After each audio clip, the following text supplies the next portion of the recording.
When Tony Ferguson and Justin Gaethje square off in the cage, you're watching two of the best ever in the history of the lightweight division. Two guys that only know how to scrap and give absolutely everything they have in every single fight they have ever been in. Their mental fortitude is something to marvel at. And this fight has all the makings of an absolute bloodbath. If that sounds like your sort of thing, you need a breakdown of what to expect in this matchup. When you break down a fight, the main thing you want to look for above all else is the mentality of both athletes and their habits. How do those things match up over how their skills do? Because you can't change who you are. And as the saying goes, old habits die hard. And when the chips are down, that's what really matters. Mentally, Tony El Cucuy Ferguson and Justin the Highlight Gaethje are savages. I may even go as far to say they like pain. But what really matters in this one is how Ferguson and Gaethje start their fights, and in that way, they couldn't be more different. Let's start off with Ferguson. Tony Ferguson is maybe the slowest starter of any top-level MMA fighter we have ever seen. There are examples of it throughout his 12-fight win streak. In the first round and a half of those 12 wins, he's been in some dangerous moments, including some knockdowns, getting fed some fight-ending elbows by Kevin Lee from full mount, or just generally being controlled on the ground or outstruck on the feet. Whatever the case, Tony Ferguson is a different man from when the fight starts to when it ends. Part of that is due to his incredible heart that I mentioned, or his mind-boggling durability. El Cucuy seems to survive everything fighters throw at him, and then takes over the fight with the incredible pace that he sets. On the other end of things, Justin Gaethje is a very, very fast starter. He needs no warm-up period whatsoever. Once the fight starts, he is all go until it's all over. Gaethje can also set a pace on fighters with his relentless pressure of all varieties.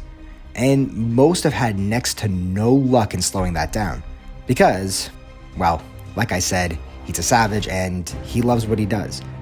He also has fight-ending ability. Just ask James Vick, Edson Barbosa, and Donald Cerrone. All three of his last wins, all three of those wins coming by way of first-round knockout. Oh, and that reminds me, Cerrone is a great example of what happens when a slow starter meets a fast starter. Justin Gaethje showed that, and so did Conor McGregor when he knocked him out in 40 seconds. Gaethje and McGregor, while both having the comfortability early in fights, they also both tend to overexert themselves early if they can't finish, and, well, we've seen the results. Now that's not to say Gaethje doesn't have good cardio, he does. And unlike McGregor, he can deal with being tired pretty well. He'll still keep pushing, but by around the third or fourth round, he's pretty much spent. And the third and fourth round is where we see both his pro losses to Dustin Poirier and Eddie Alvarez. Of course, Ferguson only gets better as the fight goes on. So if Gaethje wants to kill the boogeyman before he gets to him, he's gonna have to get after it early and not let him get his second wind. Now there's a few more things I want to touch on. Number one, although this fight seems short notice for Gaethje, his manager Ali Abdelaziz also manages Khabib Nurmagomedov. So when he knew Khabib may not be able to fight, I'm sure he gave the heads up to Gaethje and his head coach Trevor Whitman, who is one of the best coaches in the game. So expect a very prepared fighter across the cage from Ferguson at UFC 249. Now we have to get into some keys to victory. I'll start with Gaethje this time. When it comes to styles, this fight seems to favor Gaethje. He's gotten more patient and more defensively responsible over time. What hasn't changed is his power, especially in his kicks.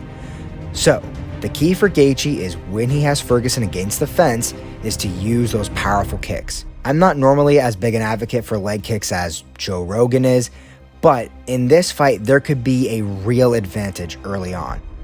Gaethje is especially good at using them when he has his opponents pinned against the fence. It helps him break their base, opening them up for takedowns, ground and pound, and KOs. It could be even bigger in this one because Ferguson had his ACL torn just a year ago. Anthony Pettis did kick the injured knee, and it did seem to slow down Ferguson, but he literally only kicked him once, and Ferguson overwhelmed him. Also, that was within 6 months of the surgery. A key for Ferguson in this one is actually harder than you would expect.